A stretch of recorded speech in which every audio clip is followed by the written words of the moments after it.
Fala pessoal, hoje nós vamos falar de uma situação bastante importante na vida do trabalhador, que é a questão das faltas justificadas e quando você não pode ser descontado no seu contra-cheque relacionado a essas faltas.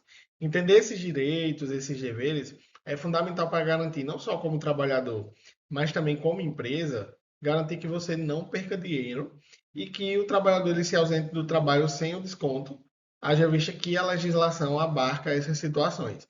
Então, nós vamos explicar um pouquinho cada situação e o que a legislação fala sobre. Primeiro, entender o que seria essa falta justificada.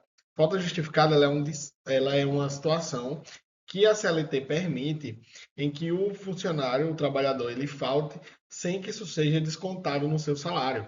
Isso acontece seja porque a CLT ou também o acordo coletivo, eles permitem essa falta justificada. Ou seja, você, como trabalhador, pode se ausentar sem que seja penalizado por essas situações, tanto do ponto de vista financeiro, não pode ser descontado, como também não pode ser motivo para suspensão ou advertência. A base legal, do ponto de vista legal, sem contar acordo ou convenção coletiva, é o artigo 473 da CLT. Ele lista situações mínimas em que o trabalhador pode se ausentar, mas a gente já deixou claro, tanto a convenção coletiva quanto o acordo coletivo, eles podem listar situações além da CLT de possibilidade de suspensão de suspensão não, de falta sem que haja o desconto ou prejuízo ao trabalhador. Mas cada situação dessa é analisada por um advogado especializado que vai analisar cada contrato coletivo, cada acordo coletivo, cada convenção para ver a situação específica. A primeira das situações que a CLT traz no artigo 473 é o falecimento de familiar.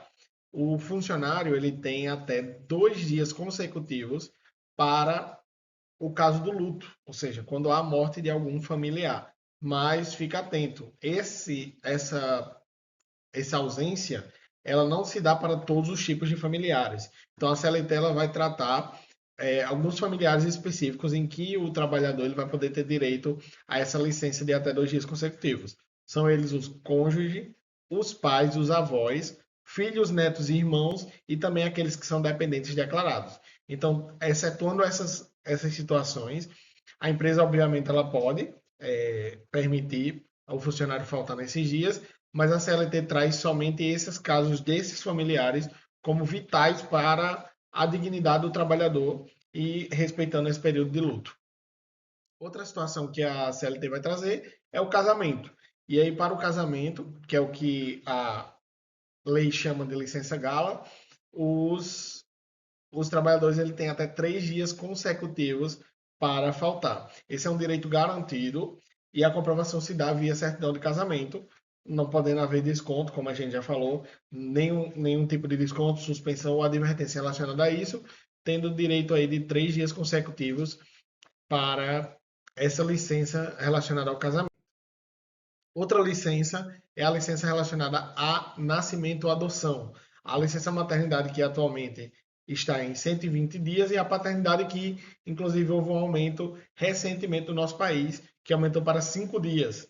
E aí a forma do funcionário comprovar é através da certidão de nascimento do termo de adoção. E aí ele comprova nessa situação, ele consegue usufruir desses dias sem que seja penalizado de alguma forma. Outras formas que a CLT traz, que são bem menos conhecidas, são as situações como a doação de sangue e o alistamento eleitoral. Para a doação de sangue, o funcionário, o trabalhador, ele tem até um dia de folga a cada 12 meses de trabalho. Então, meio que uma vez por ano, o funcionário ele tem a possibilidade de faltar para a doação de sangue. O mesmo acontece para o alistamento eleitoral, sendo que a CLT traz como 2 dias.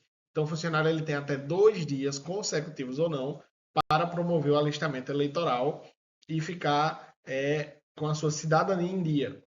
A lei ela também protege o trabalhador de situações em que ela não traz especificamente um prazo específico. A gente estava vendo nas situações anteriores dias, mas nessas 3 situações a CLT ela não traz um prazo específico. São a situação de serviço militar, vestibular e compromissos com a justiça. No caso do serviço militar e dos compromissos com a justiça, é o tempo que for necessário. E no caso do vestibular, os dias da prova.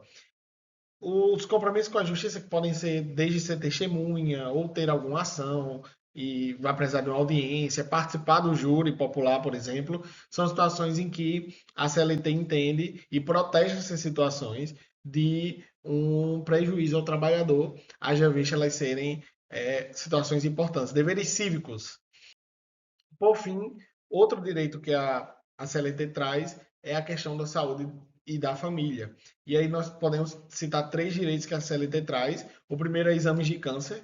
Então, 3 dias por ano é possível que o trabalhador, ele, para exames preventivos de câncer, ele tenha abonado essas faltas. E aí é um incentivo para o diagnóstico precoce. Também acontece para o acompanhamento de gestantes. Então, é possível que o trabalhador ele acompanhe a gestante por até 6 consultas. E também os exames com filhos de até 6 anos, em que há a possibilidade de abonar um dia ao ano em situações como essa. Nós chegamos ao fim do nosso guia. Eu espero poder ter sanado as suas dúvidas, mas se tiver ainda alguma dúvida, pode deixar aqui nos comentários que nós vamos estar respondendo. Procure sempre um advogado de confiança, sempre alguém especializado na área trabalhista, para poder lhe ajudar não só como trabalhador, mas também como patrão, também como empresário, para que você não só não possa perder dinheiro, como possa garantir os direitos dos seus funcionários e evitar um passivo trabalhista. Então, qualquer coisa, chama as ordens e nos vemos no próximo vídeo.